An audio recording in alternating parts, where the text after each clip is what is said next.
사람들은 흔히 이런 말을 합니다. 진심은 언젠가 통한다고. 내가 이만큼 잘해주면 상대방도 언젠가는 내 마음을 알아줄 거라고요. 그런데 정말 그럴까요? 지금 이 이야기를 듣고 계신 분들 중에도 혹시 이런 경험 있는 분 계신가요? 비 오는 날 우산이 없다는 그 사람 걱정에 내가 쓰려던 우산을 들고 정류장까지 마중 나갔던 기억. 야근하느라 피곤하다는 말 한마디에 주말 데이트를 취소하고 푹 쉬어라고 말해줬던 기억. 내가 먹고 싶은 것보다 그 사람이 좋아하는 메뉴를 먼저 골랐던 수많은 저녁 식사들. 그렇게 배려하고 이해하고 참아줬는데 결과는 어땠나요? 그 사람이 나를 더 깊이 사랑하게 되었나요? 아니면 어느새 그 모든 걸 당연하게 여기고 있나요? 심지어는 나보다 훨씬 제멋대로 구는 다른 사람에게 눈길을 돌리는 걸 보고 억장이 무너진 적은 없나요? 정말 이상하죠. 착한 건 좋은 거잖아요. 배려심 깊은 건 훌륭한 성품이잖아요. 그런데 왜 연애에서는 좋은 여자일수록 배려를 많이 할수록 더 외롭고 더 힘들어지는 걸까요?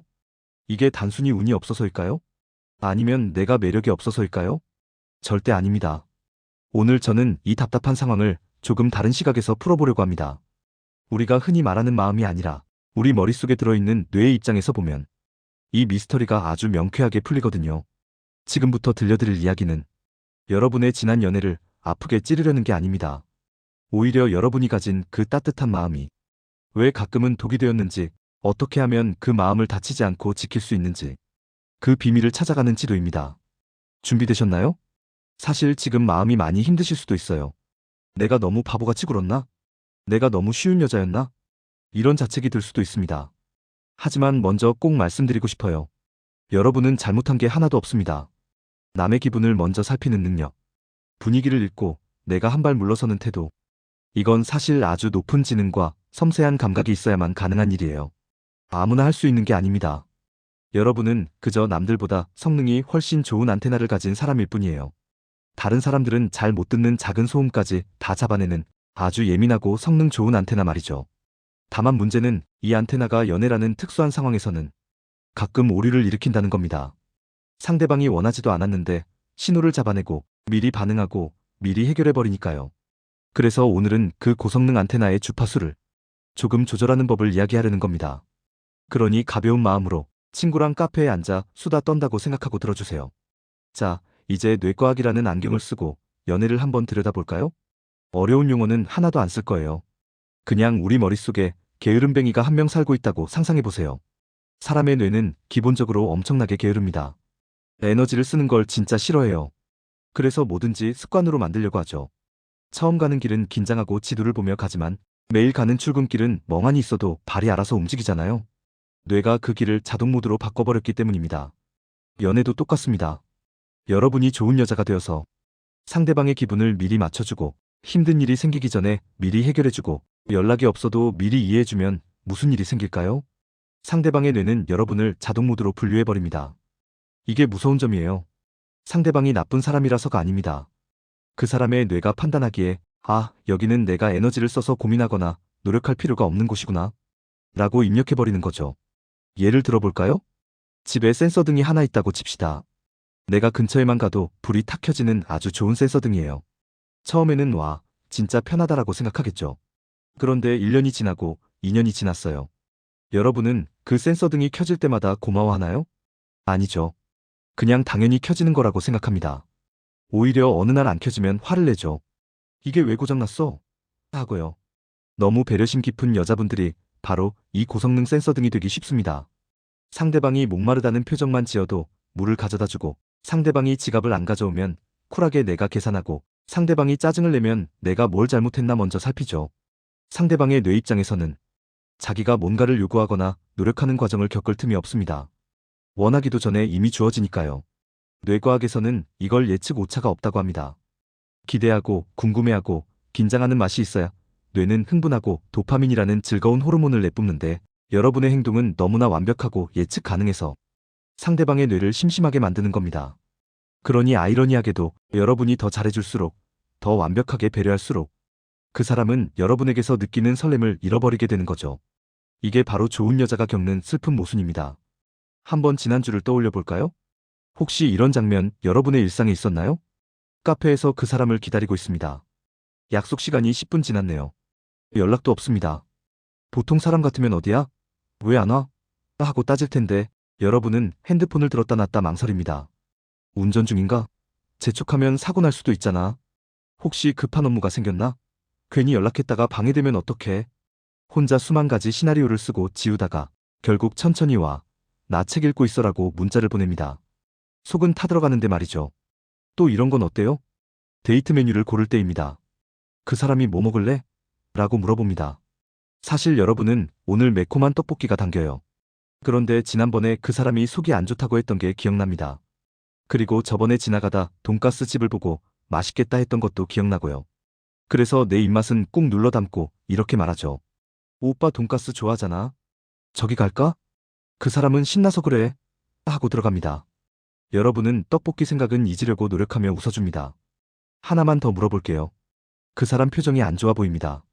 내가 뭘 잘못했나? 아까 내 말투가 좀 그랬나? 하루 종일 그 사람 눈치를 살핍니다. 분위기를 풀어보려고 재미있는 얘기도 꺼내고 애교도 부려봅니다. 그런데 나중에 알고 보니 그냥 그 사람이 좋아하는 야구팀이 져서 기분이 안 좋았던 거였어요. 그 사실을 알고 나서 허무했던 적 없으신가요? 이 모든 장면들의 공통점이 뭘까요? 여러분의 머릿속은 쉴 새 없이 돌아가고 상대의 기분을 맞추느라 에너지를 다 쓰고 있는데 정작 상대방은 편안하게 아무 생각 없이 있다는 겁니다. 시소 타기 아시죠? 한쪽이 너무 무겁게 내려앉으면 반대쪽은 공중에 붕 떠 있잖아요. 지금 여러분의 연애라는 시소가 딱 그렇습니다. 여러분이 배려라는 무게를 혼자 다 짊어지고 바닥에 앉아있고 상대방은 공중에서 발만 동동 구르며 편안해하는 꼴이죠. 그렇다면 이 시소의 균형을 맞추려면 어떻게 해야 할까요? 여기서 길이 갈립니다. 대부분의 좋은 여자들은 상황이 힘들면 더 노력하는 쪽을 택합니다. 내가 더 잘하면 알아주겠지. 내가 더 이해하면 변하겠지. 하지만 아까 말씀드렸죠? 그건 상대방의 뇌를 더 게으르게 만들 뿐이라고요. 반대로 연애를 지혜롭게 하는 분들은 이 시점에서 잠깐 멈춥니다. 그리고 아주 중요한 결단을 내리죠. 바로 빈칸을 남겨두는 겁니다. 예를 들어볼까요? 그 사람이 약속에 늦었습니다. 계속 참아주던 분들은 괜찮아. 안 다쳤으면 됐어라고 말하며 자신의 화난 감정을 숨깁니다. 하지만 지혜로운 분들은 이렇게 말합니다. 나 20분 기다렸어. 배고프고 좀 속상하네. 화를 내는 게 아닙니다. 그냥 내 상태를 건조하게 전달하는 겁니다. 이 차이가 뭘 만들어낼까요? 첫 번째 경우, 상대방은 늦어도 괜찮구나라고 학습합니다. 두 번째 경우, 상대방은 내가 늦으면 이 사람이 속상해하는구나. 다음엔 조심해야지라고 생각하게 됩니다. 상대방의 뇌에 긴장감이라는 신호를 주는 거죠. 또 그 사람이 힘든 일이 있어 보일 때를 생각해 봅시다. 좋은 여자분들은 어떻게든 그 기분을 풀어주려고 맛집을 검색하고 선물을 준비하고 온갖 애를 씁니다. 마치 엄마가 우는 아이 달래듯이요. 하지만 지혜로운 분들은 그냥 둡니다. 오늘 좀 힘들어 보이네. 푹 쉬어. 하고는 자기는 자기 할 일을 합니다. 친구를 만나러 가거나 운동을 가죠. 상대방이 스스로 감정을 추스를 시간을 주는 겁니다. 그리고 놀랍게도 남자는 혼자 동굴에 들어가서 쉴 때 에너지가 충전됩니다. 나중에 나와서는 기다려줘서 고마워라고 하죠. 내가 안달복달하지 않을 때 오히려 상대방은 나를 더 고맙게 생각하는 겁니다. 이제 우리는 방향을 알았습니다. 나를 갈아 넣어 상대방을 편하게 해주는 게 아니라 적당한 거리를 두고 상대방이 나에게 올 수 있는 길을 열어주는 것. 그게 바로 뇌과학이 알려주는 연애의 비결입니다.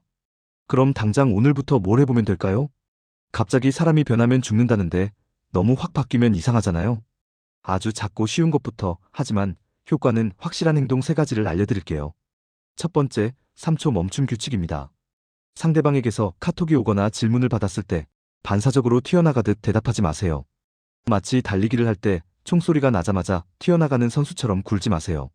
마음속으로 하나, 둘, 셋을 세고 대답하세요. 카톡이라면 한 10분, 20분 있다가 답장해도 지고 안 무너집니다. 여러분이 항상 즉시 대기 중인 상태가 아니라는 걸 상대방의 뇌가 인식하게 만드세요. 이 작은 틈이 상대방에게는 궁금증이 됩니다. 뭐하지? 바쁜가? 하고 여러분을 생각하게 만드는 거죠. 두 번째, 거울 화법을 써보세요. 상대방의 감정을 넘겨짚지 말고 상대방이 한 말만 그대로 비춰주는 겁니다. 그 사람이 오늘 회사에서 진짜 짜증났어라고 하면 왜? 김 부장이 또 괴롭혔어? 내가 가서 혼내줄까? 단 거 사갈까? 라고 해결사처럼 나서지 마세요. 그냥 오늘 회사에서 짜증나는 일이 있었구나 라고만 하세요. 그 뒤에 침묵하세요. 그러면 상대방이 자기 얘기를 더 꺼내놓을 겁니다. 여러분이 애써서 맞춰주지 않아도 들어주는 것만으로 대화는 충분합니다. 세 번째, 문 닫는 시간을 정하세요. 가게에도 영업시간이 있잖아요. 여러분의 배려에도 영업시간을 정해야 합니다. 예를 들어 밤 10시 이후에는 내 시간이야 라고 정하는 겁니다. 그 사람이 밤늦게 갑자기 나와 얼굴 보자라고 했을 때 설레는 마음에 잠옷바람으로 뛰어나가고 싶더라도 한 번쯤은 거절해보세요. 아, 지금은 잘 준비 다 해서 나가기 좀 그래. 내일 볼까? 여러분이 언제든지 부르면 나오는 편의점이 아니라 시간을 맞춰서 가야 하는 맛집이 되어야 합니다. 그래야 상대방이 여러분과의 만남을 더 귀하게 여깁니다. 이 세 가지 어렵지 않죠? 오늘 당장 그 사람에게 연락이 오면 딱 3초만 숨을 고르고 확인해보세요. 그 작은 여유가 여러분을 훨씬 더 매력적인 사람으로 보이게 만들 겁니다. 자, 오늘 이야기를 한번 정리해볼까요? 우리는 그동안 너무 착한 자동문이었어요. 상대방이 다가오기도 전에 활짝 열려버리는 문 말이죠. 그러다 보니 상대방은 문을 여는 노력도 문이 열렸을 때의 고마움도 잊어버리게 된 겁니다. 우리의 뇌는 참 간사해서 쉽게 얻은 건 쉽게 잊고 노력해서 얻은 건 귀하게 여깁니다. 여러분이 나쁜 여자가 되라는 게 아닙니다. 그저 그 귀한 마음을 상대방이 노력했을 때 꺼내 보여주는 보상으로 만들어주라는 거예요. 아무 때나 퍼주는 무료 샘플이 아니라요. 여러분의 따뜻한 배려와 사랑은 정말 가치 있는 것입니다. 그 가치를 헐값에 넘기지 마세요. 여러분이 스스로를 귀하게 대할 때 상대방의 뇌도 여러분을 놓치면 안 될 귀한 사람으로 인식하기 시작할 겁니다. 여러분은 어떤가요? 혹시 오늘 제 이야기를 듣고 아, 그때 내가 그 말을 참지 말고 할 걸 하고 떠오르는 장면이 있나요? 아니면 다음번에 그 사람이 이렇게 나오면 난 이렇게 해야지 하고 다짐한 게 있나요? 여러분의 그 작은 다짐이 변화의 시작입니다. 오늘 댓글로 여러분의 이야기를 들려주세요. 저는 이제 자동문 안 할래요. 같은 짧은 외침도 좋습니다. 서로의 이야기를 나누면서 우리는 더 단단해질 수 있으니까요. 오늘 이야기가 마음에 와닿았다면, 이 영상이 여러분의 마음을 조금이라도 편하게 해드렸다면 다음에도 저랑 같이 이야기 나눠요. 저는 언제나 여기서 여러분의 사랑이 더 행복해지는 길을 찾아 기다리고 있겠습니다. 지금까지 여러분의 편안한 대화 상대였습니다. 감사합니다.